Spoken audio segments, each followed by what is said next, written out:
ایک ہے نماز ہم پڑھ لیتے ہیں، آپ نے سارا پڑھ لیا، سارا تعدیل ارکان بھی کر لی، لیکن اگر آپ کا اللہ کے ساتھ ڈائریکٹ کمیونین اور ڈائریکٹ کمیونیکیشن قائم نہیں ہوا تو نماز، جس کو کہ کہا گیا کہ الصلاۃ معراج المومنین، جو قرب حضور کو حاصل ہوا معراج میں، وہ ایک بندہ مومن دنیا میں رہتے ہوئے حاصل کر سکتا ہے نماز میں، اگر اس کی روح جو ہے واقعتاً ہم کا نام ہو رہی ہو، الحمدللہ رب العالمین الرحمن الرحیم مالک یوم الدین اہدنا الصراط المستقیم ایاک نعبد و اگر ہم واقعتاً ایسے کہہ رہے ہوں کہ ہمیں احساس ہو کہ ہم اللہ کے حضور میں حاضر ہیں اور عرض کر رہے ہیں، سجدہ کریں تو حدیث میں آتا ہے کہ ایسے محسوس ہو کہ گویا کہ میں نے اپنا سر اللہ کے قدموں میں رکھ دیا ہے، یہ ہے نماز۔ اب جو گفتگو ہو رہی ہے یہ ہم کلامی ہے، الصلاۃ معراج المومنین،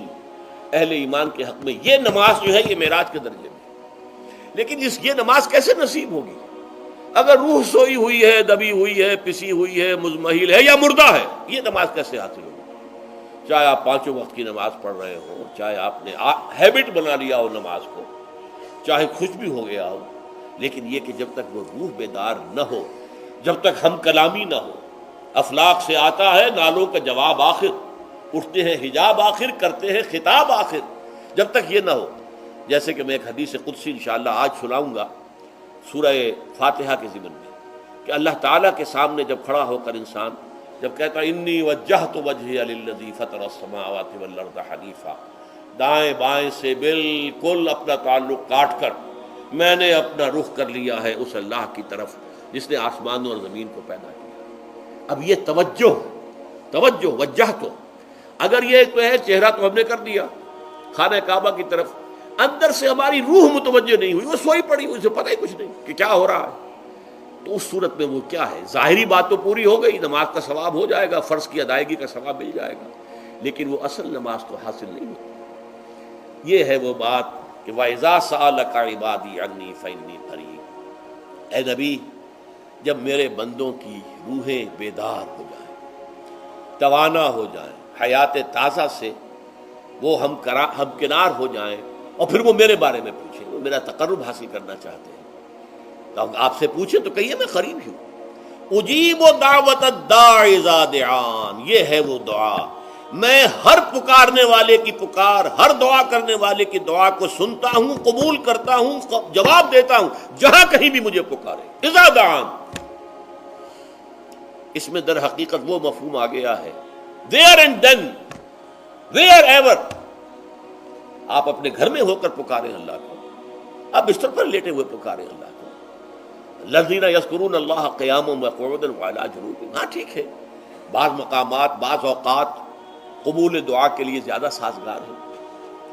حرم میں جا کر دعا مانگی جائے، اور منا میں عرفات میں خاص طور پر، جبل رحمت پر خاص طور پر، ملتزم جو ہے کعبے کا اس پر خاص طور پر، وہ ایام بھی ہیں خاص، لیکن یہ نہیں ہے کہ بقیہ دنوں میں آپ کے اور اللہ کے درمیان کو بڑا فاصلہ ہے۔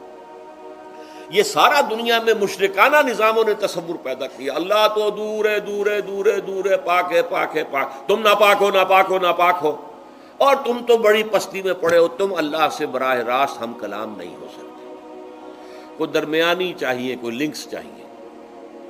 کوئی پجاری ہوگا، کوئی پروہت ہوگا، کوئی پنڈت ہوگا، کوئی پیر ہوگا، کوئی پادری ہوگا، کوئی پوپ ہوگا، اس کے ذریعے سے تم اللہ سے ہم کلام ہو، خود نہیں۔ اور جب ذریعے بیچ میں آ گئے تو ان کی مٹھی گرم کرو، ان کی چاپلوسی کرو، ان کو بھی جو ہے چادریں چڑھاؤ، ان کو نذرانے پیش کرو۔ یہ ہے بدترین ایکسپلائٹیشن جو مذہب کے ذریعے سے نوع انسانی کی ہوئی ہے۔ یہ دو ایکسپلائٹیشن دنیا میں ہوئی ہے تاریخ انسانی میں، ایک بادشاہوں کی طرف سے خراج دو ہمیں، محنت تم کرو گے کھیت میں، آدھا حصہ ہمارے پاس آئے گا، ہم عیش کریں گے، ہم سٹینڈنگ آرمیز رکھیں گے تاکہ ذرا تم بغاوت کرو تو تمہارا سر کچل دیا جائے۔ یہ ایکسپلائٹیشن بدترین، مانگنے والا گدا ہے، صدقہ مانگے یا خراج۔ دوسری طرف ہم بادشاہ ہیں، ہم چندر بنسی سورج بنسی خاندان ہیں، ہم راجپوت ہیں، حکومت کرنا ہمارا حق ہے۔ اور یہ پنڈت پروہت جو ہے وہ بھی کہیں گے کہ ٹھیک ہے، نصف لی و نصف لک وہذا قوم جاہلون، یہ عوام جو ہے ان کا خون چوسو، ہمیں یہ نذرانے پیش کریں، بتوں کو آ کے چڑھاوے چڑھائیں اور تمہیں خراج دیں اور ٹیکس دیں۔ They are to be exploited, exploit ہو رہا۔ اسلام نے آ کر دونوں کا خاتمہ کیا، کوئی ملوکیت نہیں۔ زکوٰۃ ہے تو غربا کے لیے، بادشاہ کے لیے نہیں ہے، یہ تو غربا کے لیے، لہذا کوئی ٹیکس نہیں۔ نمبر 2، اللہ سے ہم کلام ہونے کے لیے کسی دربان، کسی جو ہے پہرے دار کی مٹھی گرم کرنے کی ضرورت نہیں، جب چاہو ہم کلام ہو جاؤ۔ دل کے آئینے میں ہے تصویر یار، جب ذرا گردن جھکائی دیکھ لی۔ یہ تو تم ہماری طرف متوجہ نہیں ہوتے، ہم تو ہر وقت کہتے ہیں، ہر شب کو آخری لمحات جو ہیں، آخری جو گھنٹے ہیں رات کے، سمائے دنیا تک ہم نزول فرما لیتے ہیں تمہارے لیے، اور پکارنے والا پکارتا ہے، حل من مستغفر فاغفر له، ہے کوئی استغفار کرنے والا کہ میں اسے بخش دوں؟ حل من سائل فاعطیہ، ہے کوئی مانگنے والا کہ میں اسے عطا کروں؟ تم ہی سوئے رہتے ہو، انٹا غفیر رہتے ہو، تمہیں ہماری طرف توجہ نہیں ہے۔